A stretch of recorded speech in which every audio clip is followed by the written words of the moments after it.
Shukri and Amir, thank you for coming along to the show. Welcome to the Business Advisory Show today. How are you? Very good, thank you. Great. Thanks for inviting us. Oh, you're very welcome. Yeah, thank you. And great opportunity to collar you while you're in Melbourne for your national conference yesterday and today. And we get you into our pop-up studio here. Fantastic. Thank you very much. It was great. Yeah. And so tell me about the last 2 days. I mean, the two of you, it's a two-partner business. You're in Sydney. You've come down in the late January at a time when so you're away from the business and family as well. It's a massive investment, right? It was. What is it about these 2 days for you that either A, justifies that, or what's the reason for that? Why do you do that? The potential return on the time and the value we put in is a lot more. We both add value to ourselves and potentially our clients. Mm-hmm. So by doing that, it's a win-win for everyone. Regenerate also our own mindsets coming into the new year, and just see what we haven't been doing and perhaps go on and adding value from the experiences, listening to the other performers at the conference who've done pretty well and how they did it and what they had to persevere through. So there is pain before the gain.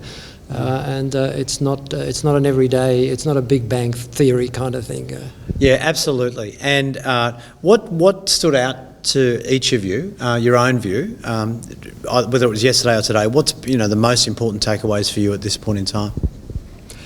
Look, for me, overall, again, the experience of some of the others have stood out, which brought to mind that look, some of the things we are doing, I'm probably not implementing as fast as we could. We should, I should be doing more, plus learning about the self and going through the fears, even though we've thought about that before. But rethinking that at every point is not a bad thing, so that we can tear it out. And certainly with the presentation from Billy, it was quite good to remind ourselves, look, there is no point to the fears, work through it, get it out and manage it. Yeah, I think the key takeaway for me is we're not alone. A lot of people are in our situation and maybe worse. So we're very lucky to be where we are. And taking the steps to grow is a key first step moving forward. I think that was a key takeaway for me. Yeah, absolutely. Thank you. And you've also at the awards night, you've been recognised last night as well, multi-year attendees and for New South Wales 2019 award winner. Now that's really the award for perseverance, isn't it? Which I think, to be honest, is one of the hardest things in small business, is to persevere through resisting change, through fear of the unknown, through employee disappointments, through these things. That has all happened to us right through from the beginning, but a step by step, and sometimes it doesn't come immediately. A bit for me personally, a little bit of repetition. So the second time round makes you understand what the first time was supposed to be about, and you try and implement again step at a time. For me personally, perhaps a little slower than I'd hoped or would liked, but I think with Amir's help, we're getting through it, and hopefully we can get there a lot faster in this coming year. Yeah, well, the other side of that too is that you are also not far away from one of the change management major awards for New South Wales, because there was the dilution of equity, the bringing in of a partner, starting to build that intergenerational strategy. So there's some good things going on. It's just the pace of change relative to our vision of where we want to go is the challenge, Amir, isn't it? That's exactly it. So we've been through a lot. I think the amount of change that we've gone through has been substantial. We're getting there. We're starting, like you said yesterday, you sow, then you reap. We've been sowing for the last year. We're starting to reap now. So that is a very big positive for us, especially in the new year. I think something we both recognize, our clients recognize, it's across the board, has been very positive, but it's been very painful as well.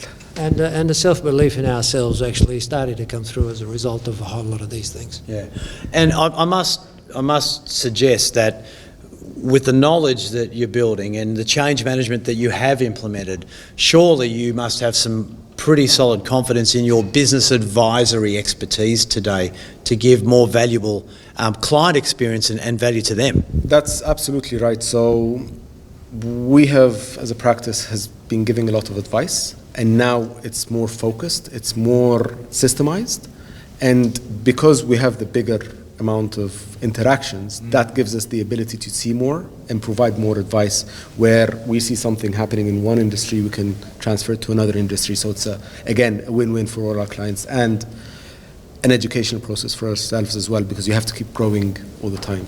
Yeah. But also in the process of the difference between our personalities and our life experiences, when you put us together, it's a lot more value than the two entities separately. Yeah. Lots of synergies in that, because we approach things very differently. So combined, we provide a lot more value. That makes sense, absolutely, yeah. In terms of the extra event today, you've stayed on for the marketing makeover and digital assets, social media. How important for small business owners is this chapter or this content you've been through yourselves today? And what would you comment about that, in terms of your own experience today? So it's a journey. That's the first thing. You've got to start it. That's the first thing. And starting it right with the right knowledge, I think gives a lot of rewards at the end. You can do it wrong and spend money and not achieve the results you want. So that's the key takeaway from me, is do it right and progress it along its stages. The issue of communication to the audience that you want to get. We specialise in people with investments in property, and so whether they be mum and dad, or they're entrepreneurs trying to subdivide, or construct, developers, etc. So in order to reach out to them, right, and you want to put the right image to attract them, right? While at the moment there are some other lead generation processes, some of those aren't really very valuable. They waste our time in trying to maintain and continue. But here, with Iraq's experience also on the photography side, and the rest of the experiences in how, and Akil was very good also in putting together some of the concepts on social media, etc. I think there is value there to try and add focus our place so that we can get the right type of clients. Yeah.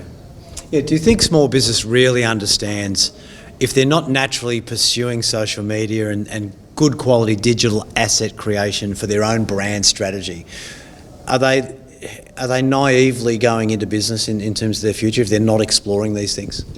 I think a lot of people go into business with a lot of misconceptions, and it's having the good advice that guides them along the way, because it's a journey.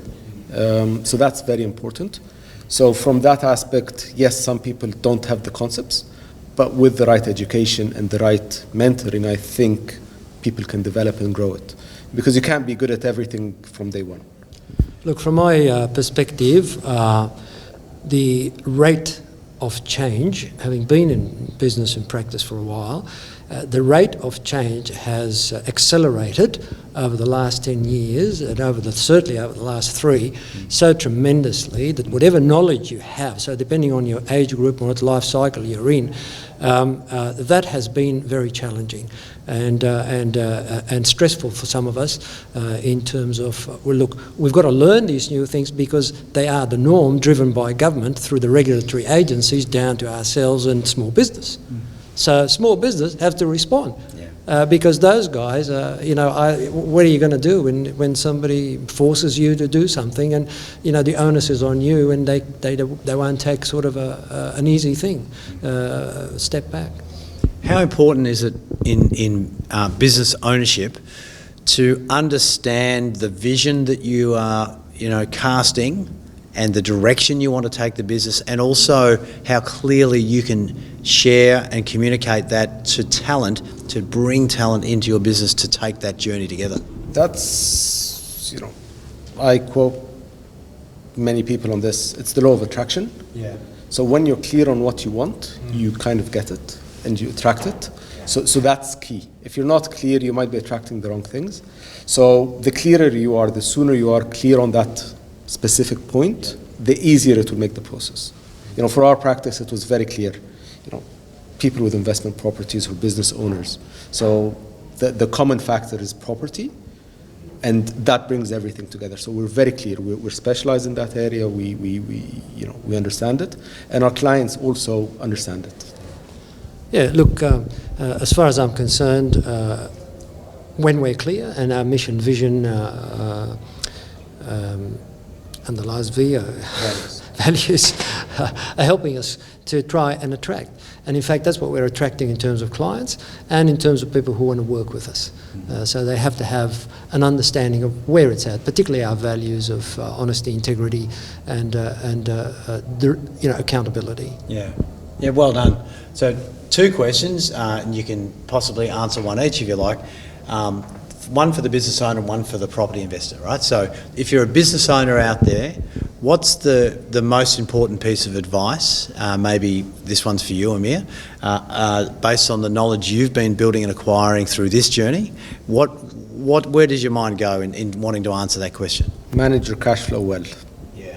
That's a key one, because you can do a lot of things well. You can be a great business owner. If you don't manage your cash well, it can fall over. That's a key, I think, starting point. And a lot of people miss it because they love what they do, and they do it for the passion without doing the other things, and that's where they fall over. So because the cash is the oxygen, right?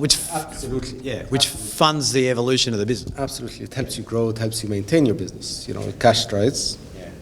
Well done. Shukri, the property investor? Yeah, from our end, whenever people are coming through to that, they need to start at the beginning and not come and ask me towards the end once they've signed a contract and they've committed themselves and so forth, or they come in at the end because we get a lot of questions at that. Okay, now I've got a capital gain, how can I reduce it? Well, if you spoke to me before, then we could have structured it in a way where it could minimise, at least to the best of your circumstances.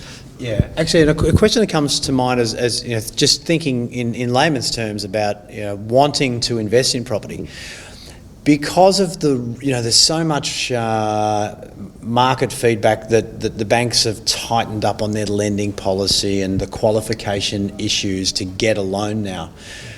Is that making it impossible for someone that's got a reasonable wage or reasonable income but not knowing where to start to become a property investor? Is it much more difficult now to actually become a property investor, or is it still possible and it just needs expert advice? Everything's possible. Yeah. It needs advice, like you said. The key is you have to be clear. Again, we go back to the point you mentioned previously. You have to be clear on what you want. Some people want to buy things beyond their means, so that is not possible. As long as you're reasonable, you can achieve things. The market has shifted overall at this point of time, being January 2020. However, there are still a bit more rules coming out of the Commission, the Hain Commission. But nonetheless, if you get the right people, brokers, support, information up front to structure it correctly, you can get what you want. Maybe not exactly as you want it, but you can move forward because there are opportunities out there. So what you have to do is look around, get the support, make your decisions, get your cash flows in place, and work it through. There's opportunities to grow. So again, if we go to expert advice, we're more likely to get a better result. So totally. That's the case. Start off there. Yeah. That's the starting point. Yeah. That's fantastic. Guys, thank you so much for coming along to the show today. Particularly, you've got a flight to get back to Sydney, so we appreciate your time. Right. And thanks for your input. Well done. It's been a pleasure. Okay. Thank you. Thank you. All right.